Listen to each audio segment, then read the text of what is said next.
അപ്പൊ ഗൈസ് നമ്മളിപ്പോ പബ്ബിലെത്തി. ബാംഗ്ലൂർ കോറമംഗലുള്ള ജിപ്സി ടവറാണ് ഈ പബ്ബിന്റെ പേര്. ബാംഗ്ലൂരിൽ 4-5 ദിവസമായിട്ട് ഡ്രൈ ഡേ ആയിരുന്നു, ജൂൺ 6 വരെ. പക്ഷെ ഇവമാർക്ക് എവിടെ നിന്നാണോ ഇത്ര എനർജി കിട്ടിയത് എനിക്ക് മനസ്സിലായിട്ടില്ല. നമ്മൾ ഫുഡ് കഴിക്കാനാണ് പോയത്. ആ വൈബ് ഒന്ന് നിങ്ങൾ കണ്ടു നോക്കണം ഗൈസ്. എന്തോ വെള്ളം അടിച്ച് ഫിറ്റായ പോലെയാണ് ഇവമാർക്ക് കളിച്ചുകൊണ്ടിരിക്കുന്നത്. എങ്ങനെ ഇവരെ കൊണ്ട് പറ്റുന്നതെന്ന് എനിക്ക് മനസ്സിലായിട്ടില്ല ഇതുവരെ. ഈ വൈബ് DJ ഡാൻസ് ഒക്കെ കണ്ടല്ലോ അല്ലേ?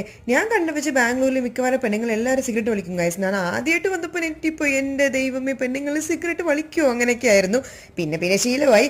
ഇപ്പൊ രാത്രി 1 മണിയായി, എന്നിട്ട് എന്ത് തിരക്കാണല്ലേ. പിന്നെ നമ്മൾ കഴിച്ചു കഴിഞ്ഞിട്ട് റൂമിലെത്തി. അപ്പൊ പിന്നെ ചെറുതായിട്ട് ഞാൻ എൻ്റെ തങ്കക്കുട്ടിനെ കൊഞ്ചിച്ചോണ്ടിരിക്കുവായിരുന്നു. അതൊക്കെ ചുമ്മാ ജസ്റ്റ് കാണിച്ചു, നിങ്ങൾക്ക് വേണ്ടെങ്കിലും മാറ്റിക്കളഞ്ഞാൽ മതി. പിന്നെ ഒരു 2 മണിയാകുമ്പോൾ നമ്മൾ കിടന്നു. അപ്പൊ ചെറുതായിട്ടൊന്ന് വിശക്കുന്ന പോലെ തോന്നി. അപ്പൊ സ്വിഗ്ഗി എടുത്ത് നോക്കുമ്പോൾ അവന്മാരുണ്ടായിരുന്നു. അപ്പോഴാന്ന് പറഞ്ഞ് 2-3 മണിയൊക്കെ അവരുണ്ടാവുന്നു. അപ്പൊ പിന്നെ തപ്പി നോക്കി. പിന്നെ ചായയൊക്കെ കുടിക്കാന്ന് വിചാരിച്ചപ്പോൾ ഓർഡർ ചെയ്ത് കഴിച്ചു. അത്രേ ഉള്ളൂ. Tata bye, good night.